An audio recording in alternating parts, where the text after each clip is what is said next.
Hello and willkommen to another edition of the Beer Jack Beer of the Week video. I'm Luke and this week we are drinking another Frenemy from Zeelandt. So you probably joined along drinking the Frenemy Alt beer version last week, but this week we're drinking the Kölsch, which is a beautiful light coloured, effervescent, aromatic, light beer. It's a lot lighter than the Alt that we drank last week. And you may remember the story about Alt beer being the beer of Dusseldorf. Well, Kölsch is the beer of Köln, or Cologne, as English-speaking people call it. So traditionally, a Kölsch will be served by a Körber, which is the name of a waiter that works in Cologne, and it's quite a different way of drinking and consuming beer. They have these Körbers that walk around the pubs, and they have sort of a special tray that has 8 or 10 Stangers in it. And a Stange is a 200 milliliter glass that's just it's a very small straight-sided glass. So Stange is just German for like a pipe or a pole. So you order a pole of Kölsch, and in fact you don't order it, you just sit down and the waiter brings it to you. And when your glass is empty, he just comes over and he scoops it up and he puts another one down. And you just have a never-ending pipeline of Kölsch until you put a beer mat on top of it. And the beer mat's a really, really important part of this whole process, because every time the waiter comes and swaps your empty glass for a fresh glass, he draws a little line on the side of your coaster. And when you are completely full of Kölsch, you put your beer mat on top. That's when he knows to stop, and they just count up how many little lines there are. And I think it's kind of a nice way to drink beer, that especially a beer like a Kölsch, where it's so it's light, it's relatively hop forward for a German beer. And a major thing in Germany is that you always want to have a lovely fluffy head. So you can see my head's dyed a little bit. I've been drinking this before I started the video. But for a German person, when a beer no longer has a nice fluffy head, the beer's dead, and they'll often just go and get another glass of beer. And it kind of makes sense, because so much of the experience of flavour comes from aroma, and that's why beer is such a great drink, and why you get so much of a good experience out of it. It all comes from that head. So if you're constantly drinking little 200 milliliter Stangers, it's just a lovely way to ensure that the beer's always going to be the correct temperature, and it's always going to have a nice head on it, as opposed to those pretty stupid, massive like mass Stein sort of things, these big glasses that you have at Bavarian festivals that are just sort of a novelty, really, where your beer just gets warm and flat. And so a Kölsch is actually defined by the Kölsch Convention as being a beer that's it's got to be light, it's got to be top fermented, it's got to be relatively dry, it's got to be relatively hop forward, and brewed within the metropolitan confines of Cologne. So this beer was not brewed in the confines of Cologne whatsoever, but I think it's protected the same way as things like Stilton and Champagne are, probably just within the European Union. So us here in New Zealand, we are allowed to call beers Kölsch, whereas if this was being brewed somewhere else in Europe, it probably will be a Kölsch style ale. And it's top fermented, so a lot of the lovely fruitiness that you get out of this beer is from the esters of the yeast, and of course the fruitiness of the German noble hops. But anyway, you Matt fans will have noticed that once again I'm without Matt, so I've decided, screw it, we're just going to upgrade. So I'm going to get the brewer Christopher on the phone. Hello, Christopher. Hello, hello. Can you hear me okay? Yeah, all good. Well, first of all, thank you for making this beer, and thanks for being such a champion of fantastic German and European beer styles. I feel like for a while you were almost single-handedly just creating these awesome beers in New Zealand. Yeah, cool. No, it's certainly fun just diving into the styles and the history. That's what really sort of gets me sort of passionate about it, I guess. So this was a bloody cool idea to have the Alt beer and the Kölsch sort of as frenemies. What gave you that idea? So I guess it's just the quirkiness of the old world being Europe, that region to region things just can differ so much. And the whole Cologne, Dusseldorf, Alton, Kölsch is just a great example of two neighboring towns with completely different beer styles, and they just drink their own beer because that's what they do. And so, yeah, we were going to, originally I was going to release them as a spring and autumn release. And then, yeah, once the labels were done, we decided that, yeah, what's the point for people having to wait till autumn to drink the alt? Let's just do it side by side. And so people can just taste the different beers and how they're completely different ales from neighbouring towns. Yeah, and they are just totally different beers, but I think what they both have in common is that they're just really, really sessionable beers. The Kolsch more so, probably. But yeah, that out, I could just spend an entire night drinking that and having a really, really delicious good time. And Yeah, you can see why these beers have been around for centuries, right?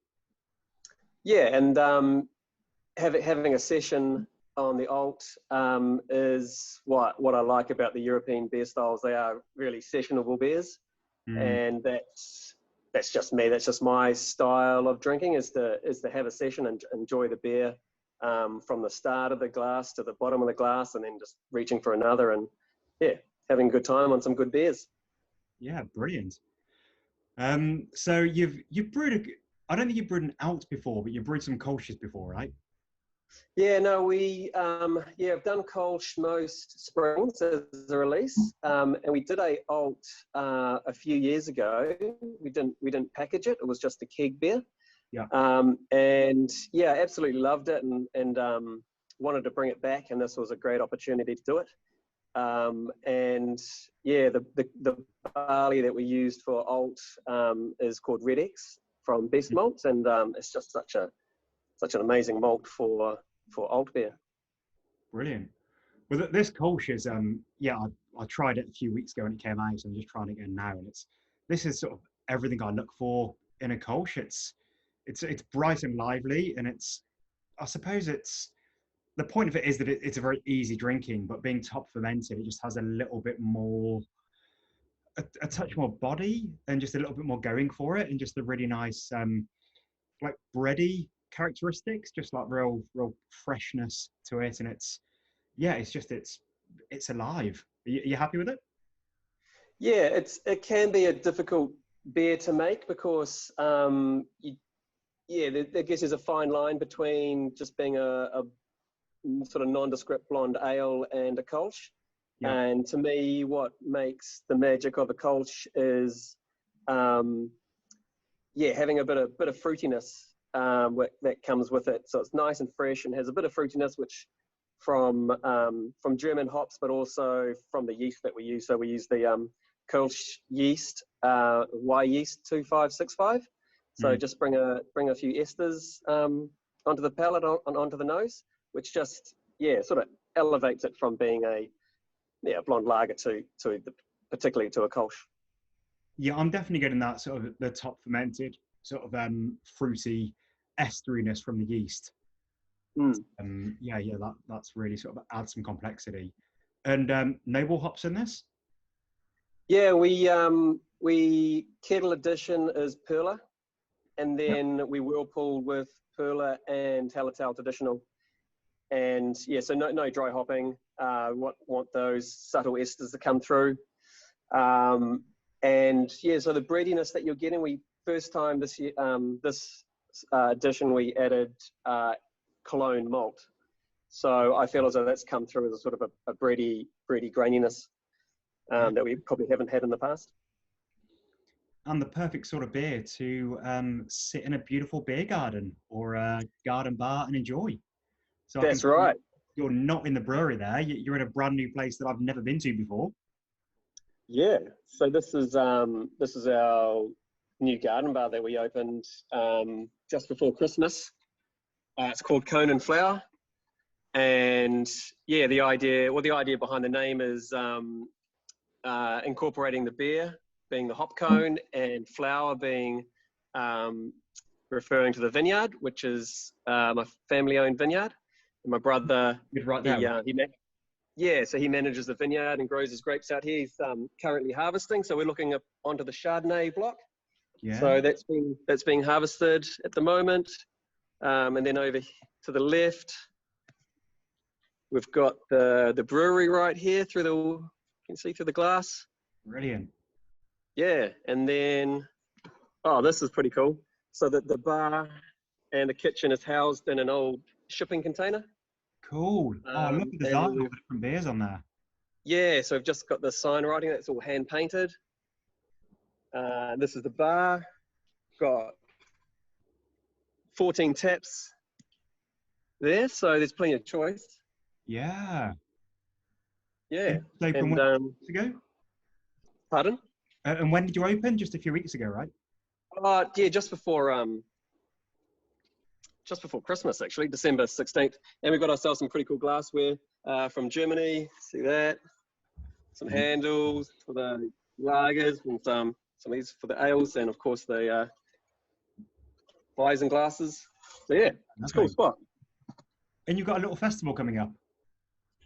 Yeah, we do actually, and that's why I was going to go for a run this afternoon. So I've just had my Lederhausens arrive. And it was a bit of a gamble. I ordered a pair of 32-inch Lederhausens. My wife was like, "Are you sure?" And I was like, "Yeah, I'm sure." And they arrived yesterday. They fit, but there's not a lot of room for any error there. So just going to do a couple of runs in. So yeah, Hefeweizen. Yeah. We've got in a couple of weeks. We've got Sausage Fest. So that's celebrating the opening of Hawke's Bay Beer Week, which has been a little bit depleted because of the red light setting. So we can't have the Beer Appreciation Day, which sort of closes the week. So, but we're opening it with Sausage Fest. So we've got some beautiful sausages coming in from Black Forest Butcher. If you're aware of them, they've got a shop in Albany and a butcher in Tauranga. And yeah, so we're encouraging people to dress up and just have a good old time. Yeah, sounds like a brilliant time. Yeah. Well, the venue's looking brilliant. I need to come down and visit soon. Maybe I'll talk you into another Small Gods collaboration at some point later this year. Yeah, absolutely, definitely up for that. So we've got the old Brunhilde lined up for about May. Yeah, brilliant. That's one of the beers that came out in the last year that I wish I'd stashed a case of it at home, because I was definitely missing that when it was gone. Yeah, especially beer in the colder months. Yeah, that's coming back. Brilliant. All right, well, thank you for making this delicious beer. Thanks for taking the time to have a chat. You've been way better than Matt. So we might just sack Matt from these videos and we'll just get other guests to chat every week. But yeah, brilliant. Nice work. And hope you have fun at Sausage Fest. Awesome. Thank you. Thanks for slipping the old frenemies in the box. So yeah, hope everyone's enjoying them and maybe learning a little bit about some styles that they're not so familiar with. Yeah, really cool idea having the pair. And yeah, nice that BJAC members get to have both of them back to back. Yeah, cool. Cheers. Well, thanks for joining us. And it was great to hear from Christopher. He's way better than Matt, I think you'd all agree. And we will see you next time for another episode of the BJAC Beer of the Week video. Cheers.